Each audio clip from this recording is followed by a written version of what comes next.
pretty much, and then grew up on a farm. Not very many not very many Asian culture. So it's like, essentially, like, what is it like? We hear stories what it's like being Black in America, white America, Mexican America, but like more so like the Asian Americans, because Asian Americans have been part of American history for like a long time. They're the ones that built the railroads, and like they were also discriminated against and treated very poorly and stuff.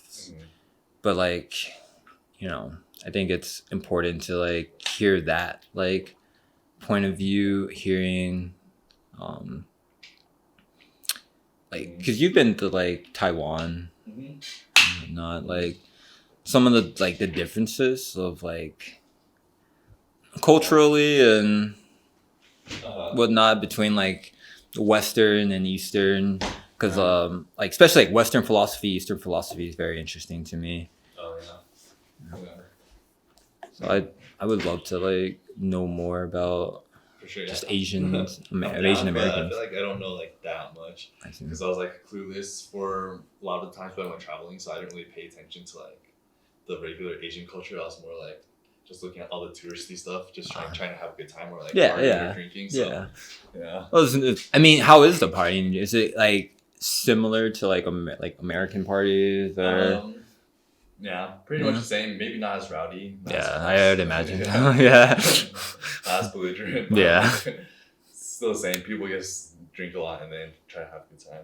I see. That's the same. They like pay way too much for drinks and then like, spend their money where like they shouldn't be, and just like cigarettes. Like I wonder why people do that. I feel like it's just like because that's what everybody else does, and it's just like it's fun. And it's like like, people do have a good time, but at the same time, it's just like you wake up in the morning the next day and you're just like, I feel like shit. You're like looking at your bank account and you're just like, or you're not looking at it. No, that is shoot, bro. I used to not look at my bank account. Like when I like years ago, I would just. Yeah, that's such a horrible thing to do. To not look at it. Yeah, it's like, bro, like, and then plus you're just like, oh, I have enough. But do you really? Like, I haven't looked at my bank account in 2 days. Do I actually have enough? Yeah, dude. I had such a bad problem with that. Yeah. If I don't look at it, it'll stay the same. Hear that joke also. So bad. Yeah. But as for other like Asian American stuff, like growing up in the States, I feel like I can't really answer that one that well either, because like I feel like I grew up or pretty sheltered. Just like there's a whole bunch of other Asian Americans and like we're like pretty privileged. This is a very it's very like Asian like communities around like. So we basically grew up in an Asian community. It's like. Yeah, all the tech Asians basically. So it was way different. One thing I picked up about like especially Asian males, like man, they love their sports cars. Like they love their cars, man. Like it's so much respect for them. It's great. Like that like it's cool, like in a way, like almost every like culture has like their preference in vehicles and stuff. You got like white people love their pickup trucks. Like, look, it was the sports cars, and black people with the low. No, it's Mexican. It's definitely some type of car. Something that probably does drive-bys. I experienced my first drive-by when I was like 6. What? It's crazy. What? How? Why? So I lived off of Crenshaw, and Crenshaw is like infamous for just being like violent street. So a very long street that goes through like South LA. So I was like 5 or 6, and remember being out like on our like patio, and there's an alleyway down there, and I was sitting on the patio, so I couldn't really see over. I don't think I was even tall enough to see over. And then I hear like arguing, and then like I get on like this little like box thing, and I kind of like peek up, and then you just automatic gunfire, just like for like 2 minutes, and then Damn, like I remember my dad came in, shit. just ran and grabbed me, and like, I mean, I had no idea what the hell was going on, obviously. I mean, it wasn't the first time. I think the most recent one, I was in middle school, and our neighbor, he was gang affiliated. Everyone on our street, most of the people were. Oh, damn. And so a guy got out of his car, and we're having water balloon fights. Gets out of his car, walks up, and shoots him like 5 or 6 times in front of all of us. Oh shit! So you watched that go down when you're? Oh, I mean, I saw the guy shot once or twice, and I started running. Oh yeah. Yeah. Damn, dude. For sure. How old were you? I was in middle school. Yeah. So you weren't even like that young. Not something that you would forget. No. But it was, at that time, it was almost like it's just that life. It was almost like... You're like desensitized? It was yeah. just like... At that point, you become very desensitized with like the violence around you and stuff. Yeah. Like, you don't even realize it when it's like... Jeez. you know, you see these violent acts and you're just like, reminds me of home? Question mark. Mm-hmm. Oh, damn. Yeah. What the hell? So you started associating like violence to like your home. Yeah. No. That's why, like, you know, growing up, like, you know, with my grandparents, I would sometimes go visit my white grandparents, and they lived in Laverne, Pomona area, which was so much nicer. I can actually go down the street past the light post where I was forbidden to go as a kid with my other grandparents. So it was like, man, I got all this freedom. I could run down the street. I could wear whatever color I want. Yeah. I don't have to worry about getting shot. Like, it was just like, I never wanted to go back. Yeah, it was just like going back was like, literally, you're just going back to like the ghetto. And I got to go back to like being like a middle school student, watching my back, watching like who I talked to. And yeah, it was... Jeez. Definitely. So why couldn't you go past like a certain like street post because it was like someone else's territory? No, actually, it was just something my grandparents like, because that whole area was controlled by one gang, and it was just they wanted to be able to see me type thing, like be able to see me, hear me, and it'd be like I would get in trouble if they go outside and they don't see me. I get in trouble. Yeah. So. You know, like as a kid, I don't really understand. I'm just like, dude, this sucks, dude. Like, just go down the street or something, and can't go over to friends' houses. There's a lot of mistrust, and you know, my best friend, like on the block, his dad was a Crip, part of the Crip gang in the area. One of the nicest dudes I've ever met. Took me to like football practice. It was like one of the most genuine dudes, and like. When that shooting I described, I remember him running out with a gun, getting into his car with his guys and chasing down that car. Oh, damn. It's just like stuff you see in the movie, honestly. Yeah. But it's just like, that's just what you That's just real life. That's why when you hear like these rappers and stuff talk about it and stuff, you're just like, yeah, I get it. Yeah. You get it. Yeah. Never imagined that. It's crazy. I mean, I'm just fortunate, dude. I was able to get out of there, because who knows, like, because I was becoming the life I knew. Like, I thought that like this is how life goes. Yeah. Basically, it's like if you don't get exposed to anything else, then you're just like, well, this is how life is. Like, I don't know any better, know any else. That's why like education is the biggest weapon for ignorance. Like, we had a proper education system there, you know, like, but like. Even at the school, like in that middle school, like I remember no one cared, dude. It was cool to be dumb at that time. Yeah. It was cool to not care. It was cool, and like, dude, I wanted to be cool. Like, you know, like I'm like the whitest kid in this school filled with Black and Mexicans. So it's like I wanted to like fit in. Yeah. And so it was like, I don't need to know this or something like that. Seriously. So I fucking ended up failing like. I didn't fail, but I had like horrible grades in the 7th grade, 6th grade. So it was like, to me, the people that like I thought were cool were doing that. So I was doing that. You're doing that too, yeah. I didn't have anyone to tell me no or better. I wouldn't tell obviously my grandparents. I'm not gonna be like, yeah, you know, I'm doing, So it's like, yeah, dude. I don't know. For me, it was like similar to that, where it was like I didn't need to study that hard, but I could still get decent grades or like pretty good grades, and I thought that was cool. So like I went like most of my life just like skating by, and then I was just skating by, and then like one day, like when I was like 28 years old, I realized like holy shit, like I didn't get anything done because all I did was like the bare minimum. Dude, So same like, exact. I was fucked. I'm like, what do I do? Yeah. Like my reason in high school was, well, I just wanted good grades so I could play sports. And I just skated by essentially with that. It was just like, well, I'm passing. You know, it's like such a horrible mentality to have. Yeah. And yeah. It's like, why did we only do like the bare minimum when we could have done like so much more? And honestly, so much more would have only been like 30 more minutes, like, like 40 more minutes. It wouldn't have even been that much, dude. Yeah. It's like if you just sit down and do it, like it doesn't even take that long. I never did homework. I would always do homework the morning of my fucking classes. Yeah, dude. I thought I was so slick. Like, I had it. You know, you feel like you had it all figured out. You're just like. Because like everything came easy. When you're in high school, because you don't have to pay for anything. Everything's taken care of. So like, so your memory like works perfectly fine. Yeah.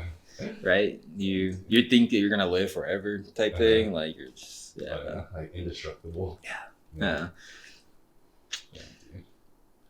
And then you feel like all this like started changing for you after like your most recent like incident, or no, I think just, like, slow, like, the most recent incident made me more just alive. As weird as it sounds, it definitely makes me makes me so much more alive, and like I spend every day grateful to God and just feel like I have to share this with others. Yeah, like it's like, bro, like I could have died. Like to me, it's still like it hasn't even like fully processed because like, man, how like could have died. Okay, but it's like, wow. In that moment when like I like just started shaking and like my body has never been so hot, and like just talking about it right now, I'm just imagine. But now it's like, now that you feel so much better, you feel like compared to the way that you lived before, you weren't like living as well. It's like, no, I wasn't. It's hard to even think that I was living like before. It's so weird, but it's like, wait, what the hell was I doing? Was I doing like what the fuck? Like anything that you like regret doing that you should have felt like you should have been doing something else? Yeah, and like, I think a lot of that too. I think some regret was with Anne when like I felt like when my grandparents passed and whatnot, like just became very like antisocial, and like I stopped taking initiative to like take Anne out and do all these other things. And I just had to, I think part of it just needed to realize life goes on. And so I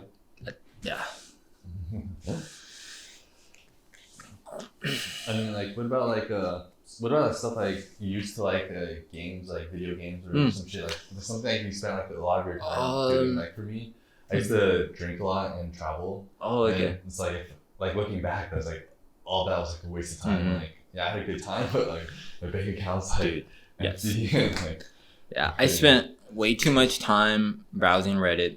Like, I spent way too much time playing video games. I spent way too much time smoking weed. It's like, there's these things that like, man, like, bro, if I would have died, I would have been so mad at myself. I would have been so pissed at myself, dude. Like, wow, you wasted so much time for what? Yeah. So at the time, it felt good, it feels good, but just I mean, because it feels good doesn't mean that's like what you should be doing. Exactly. Just like cooking. It felt good for like 10 minutes, and after that, it was like, what did I do? And that was just me just being a very fucking, I was like, I like to like hope that was like the dumbest thing I will ever do. I hope. But it's, and I still haven't come to terms with, I couldn't decide like because I knew what I was doing essentially. Like I knew that like I don't normally do cocaine, I don't do drugs essentially. Like I wanted to go like all out. Yeah. I just wanted to take the risk, and yeah, I was just a dark time. But yeah. Screw that. Screw that. But it's like, well then. I right now I find like I fill my time with like spirituality and understanding like history and trying to plan how I want to impact the world and do podcasts. And one thing I have my heart set on is interviewing. And like I want to interview people, not just like celebrities and like people. I want to interview like everyday people because everyone has a story. Like, sure, yeah. I believe everyone has a story to share.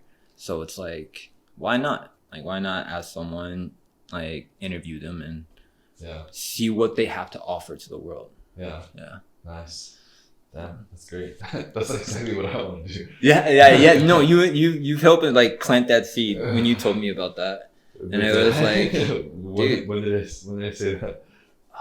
When you told me you were making a channel. Oh yeah. Yeah. I guess. And I was just like, yeah, like it wasn't until like in the hospital when I was like thinking, like rethinking my whole life. I'm like, yeah, I feel it's a calling to tell or give a platform for people to share their stories and whatnot. Like in this like climate, I would love to interview a cop. I would love to interview a protester. I would love to interview like these individuals because there are a lot of times we think of cops as robots or we think the rioters as thugs, but like maybe if we let their voices be heard, who knows how it could change the person's perspective. Nice. Yeah.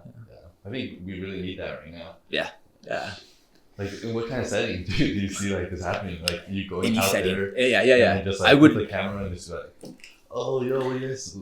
I would definitely just approach the person without camera and just be like, hey, I do this YouTube channel or whatever.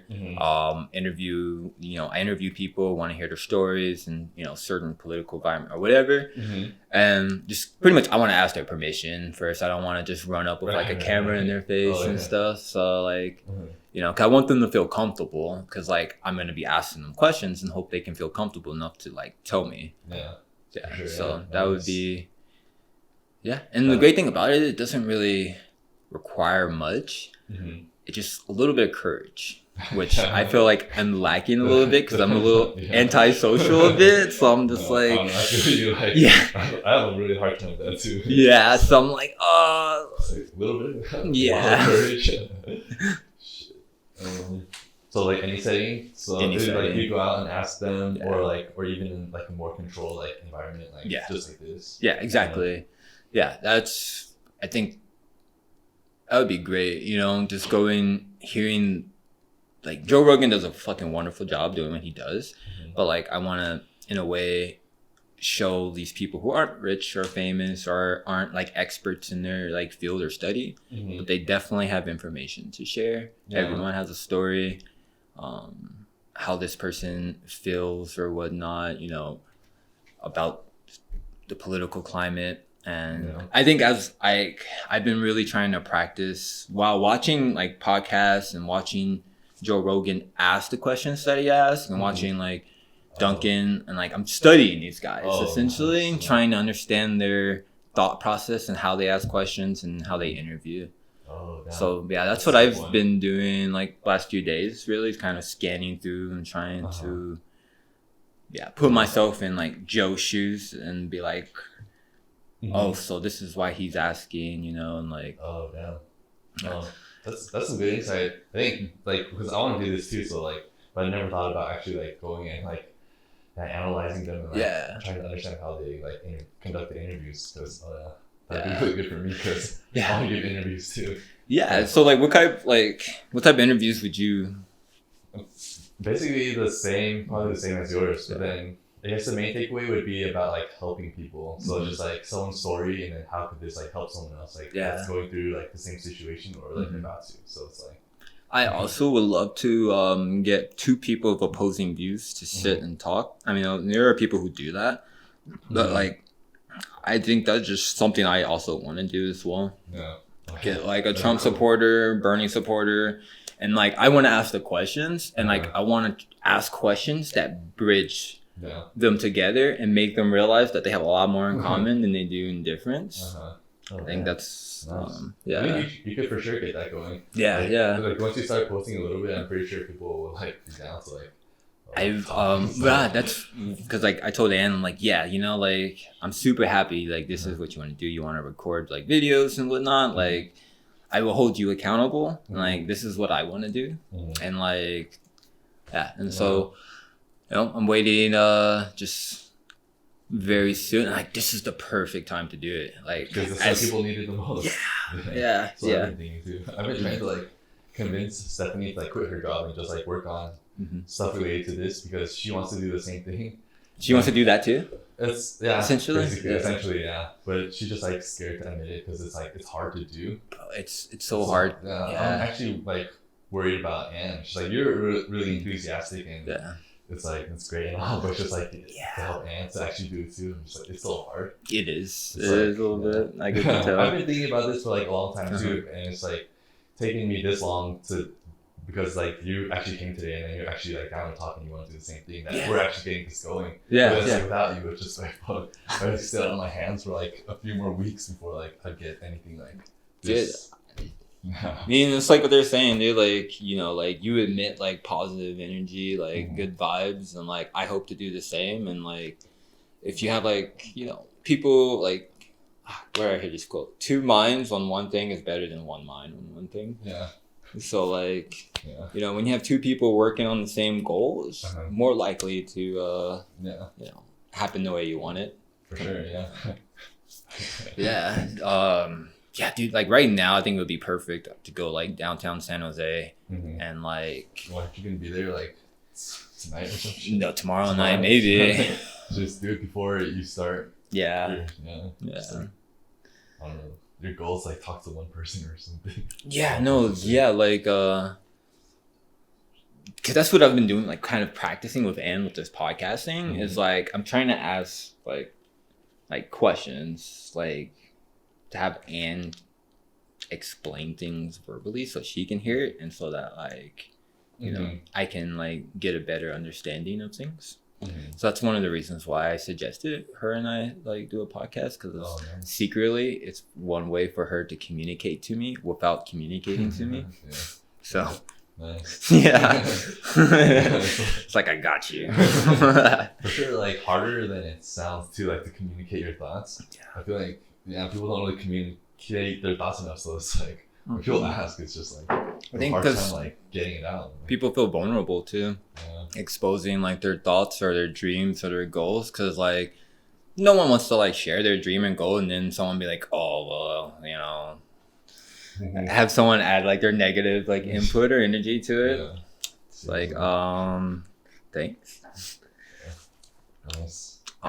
But yeah, I also want like so many like people. I'm just like, man, like let's hear the view. I want to hear about like you know, fishermen. Like like let's hear your like your story. You know, like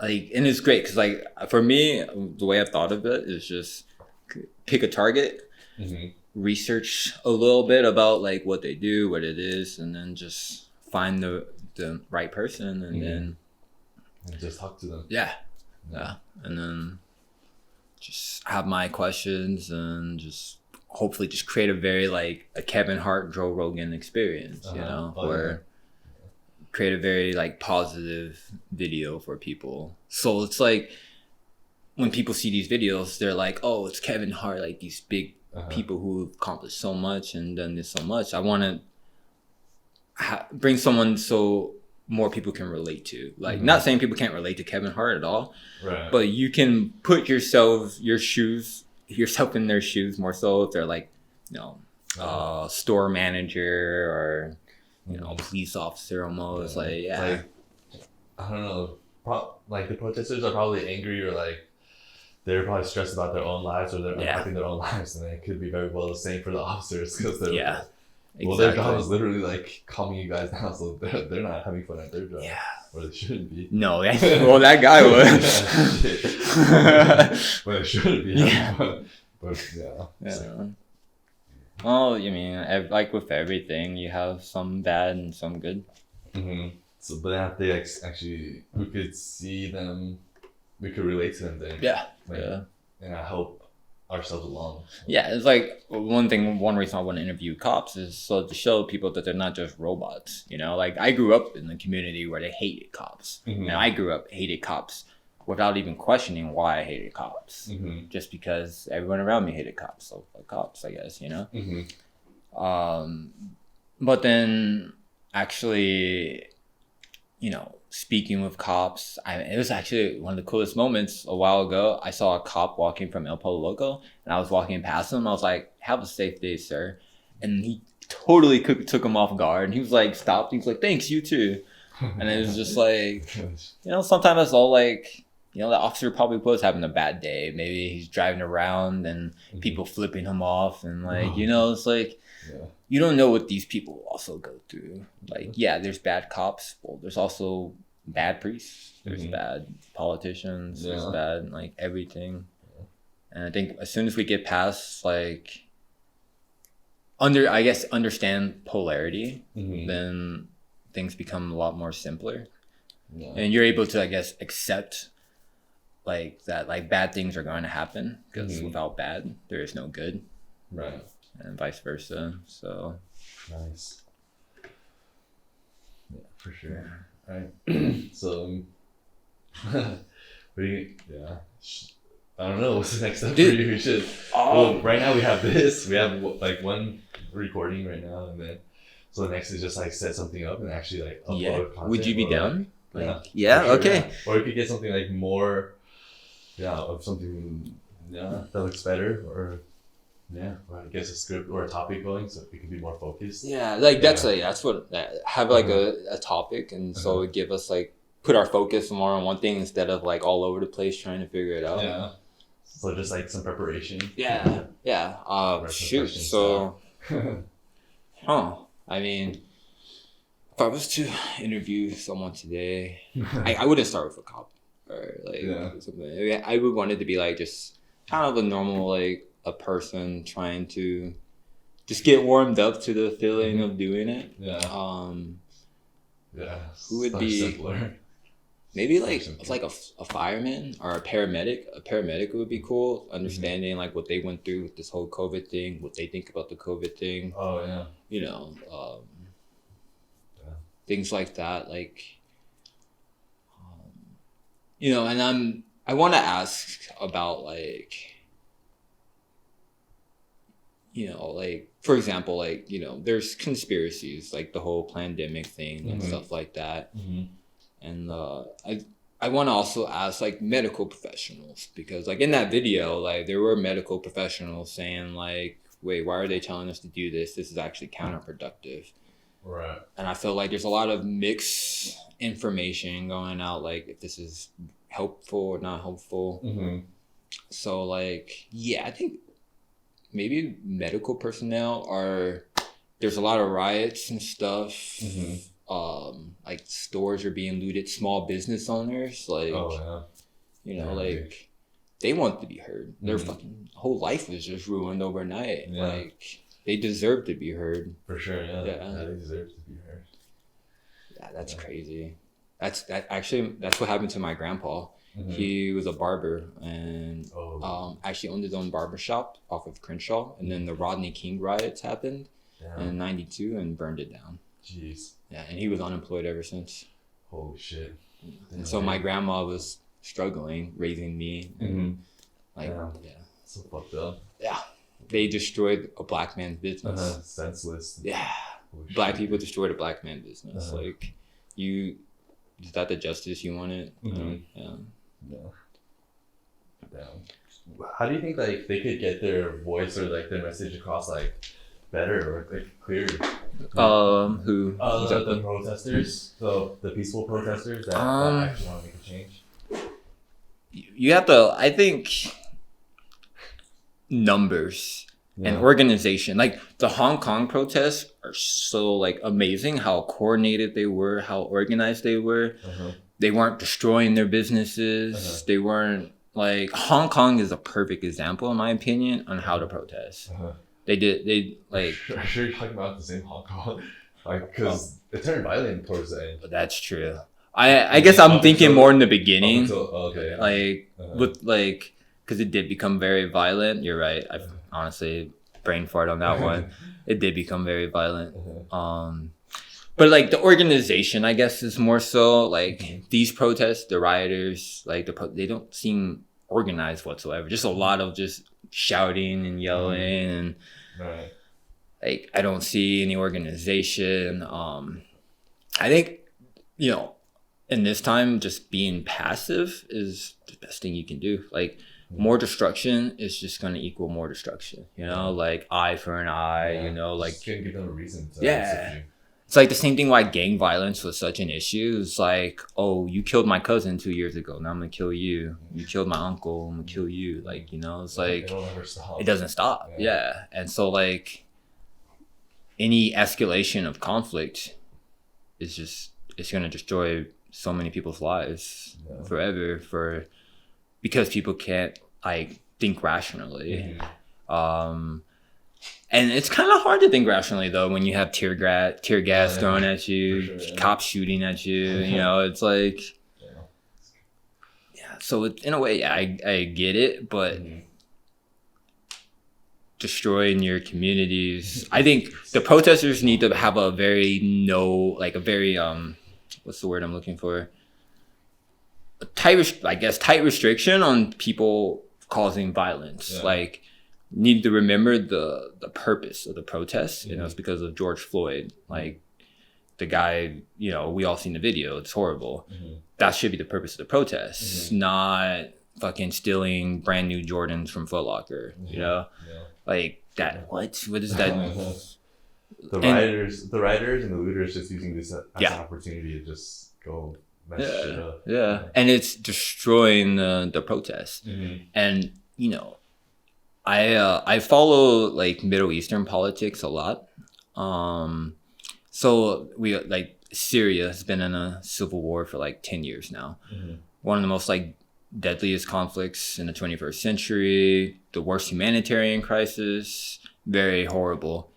It all started because I think 2 or 3 kids were graffitiing anti-government slogans on a wall, and then the police arrested them and tortured them for like a few days and then released them. And that really made the people mad.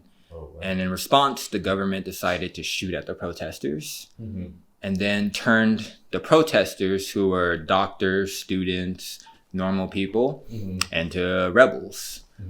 And then the Syrian president... They turned into rebels because they actually started rebelling? Yeah. Like, because they wanted the president to be gone because he was authorizing military force against his own people who were protesting. So they're like, well, you got to go now. And so the president actually did something, I mean, I guess you can say it's very smart. He has prisons full of former jihadists, former criminals, whatnot. And what he did was release these prisoners, and the prisoners went into the rebel side of the faction. And then a year or two later, you have jihadists whose goal isn't even to make Syria a democratic country, which was the original point of the protest. It was to make it a Islamic Sharia country. And so the whole purpose of the revolution was gone. And now the Syrian president was seen as the better alternative than a bunch of jihadis. Oh, wow. Brilliant, it's obviously brilliant, but it was horrible tactics. It's just very messed up. But that's what happened. And, in a way, it's kind of happening like that here, too. Oh, yeah. That's why I do a lot of study of history and current political events, because I believe a lot of the stuff is just related, essentially. For sure, yeah. So history just keeps repeating itself until... It's like a bike, dude. Just fucking just keeps going, bro. Oh, shit, dude. Yeah, nice. Yeah, so You know, it's crazy. Do you feel like you remember the protests a few years ago, like when cops were shooting black guys then too? Yeah. I never felt like the protests were as bad as they are now, like at all. Yeah, it doesn't feel like it. Yeah, yeah, yeah. Let's see something. Yeah. Yeah. Do you know if there's any comparison to the Rodney King riots? That's the scary part. Like, If there is, like, it's coming to that level. I mean, I don't think it's there yet. I mean, I'm not in LA anymore. But not low yet. Yeah. Dude, the Rodney King riots were insane.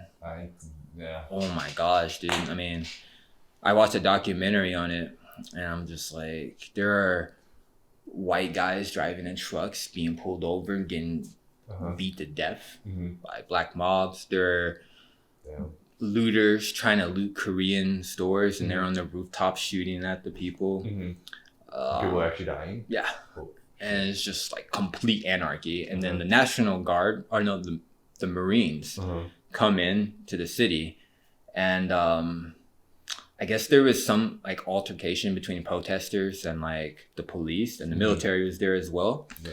And so the police have a term when police say "cover me," what that means for the police is like you put your gun out and you like wait for the person to move to position. You don't fire. And the military is completely different. When you say "cover me," that means whoever's running is going to run and everyone else is going to shoot. And so a police officer, while being shot at, said like, "Cover me." And then the Marines lit up a house and killed a bunch of killed families.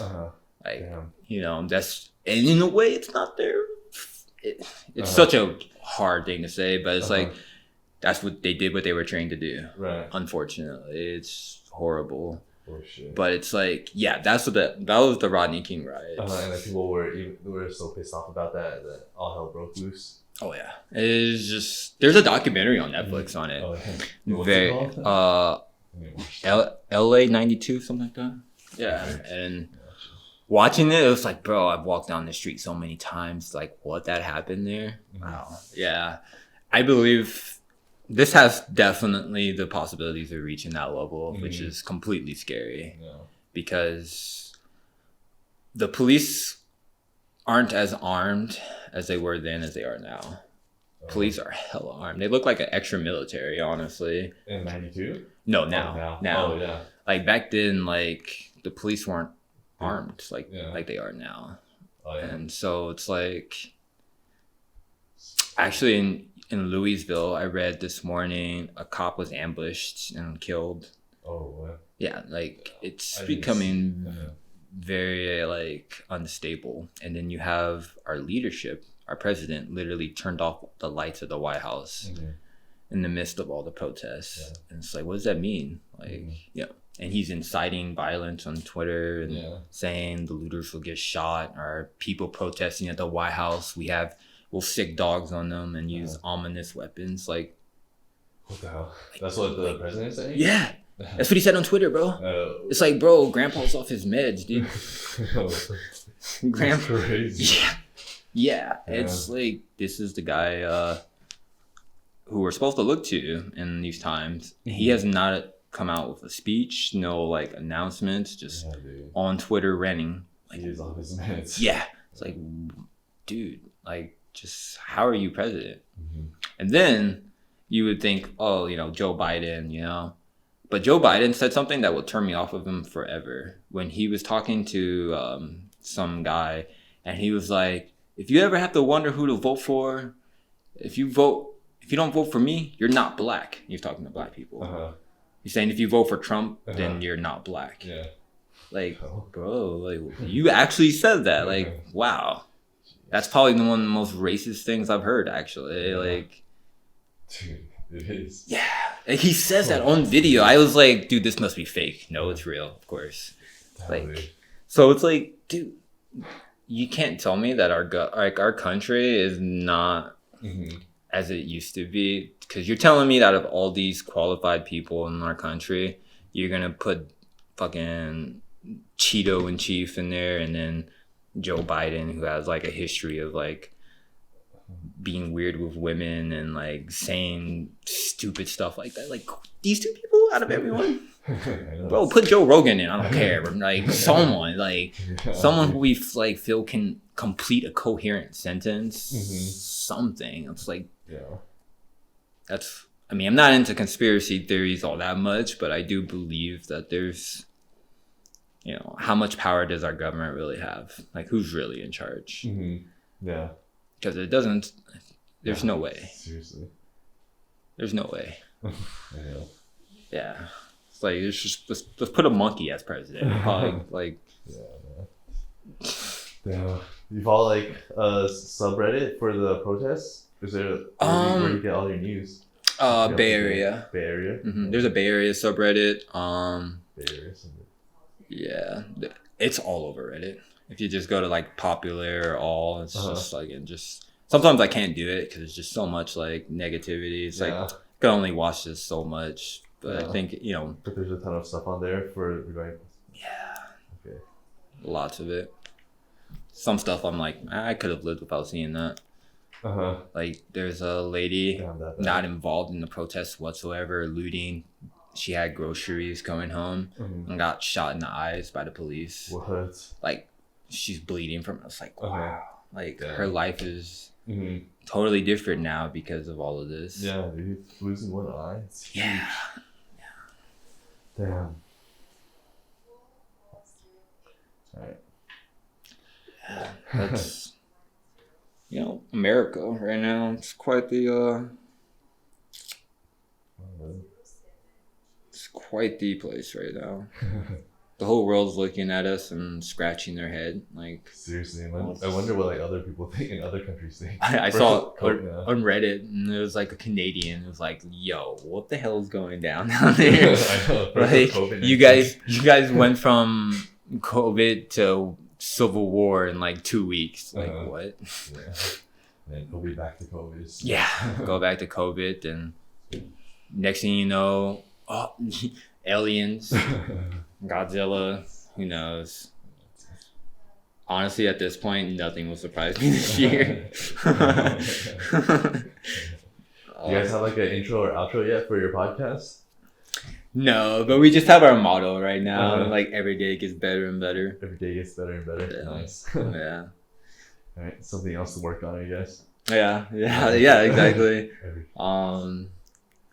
Yeah, I was thinking for like for the interviews, I want like first to like ask the person like their name, like just get like the basic details of them.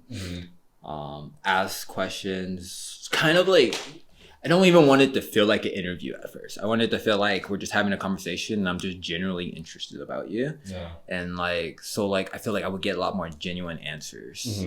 Whereas like, if I'm just like walking up with like camera at hand being like, yo, let me interview you, it seems kind of like make the person feel uncomfortable. And like I want the people to just like trust me enough to where you feel comfortable enough telling me things that you want to share, for sure. Yeah. So just like their basic information, like every day it's better and better. Yeah. Every day is better and better. It's a good affirmation to have. For sure, yeah. Better than this day sucks. Right? Saying that every day, that's like it will suck. Yeah, exactly. Like you're setting yourself up to suck apparently. Yeah. Let's stop this for now.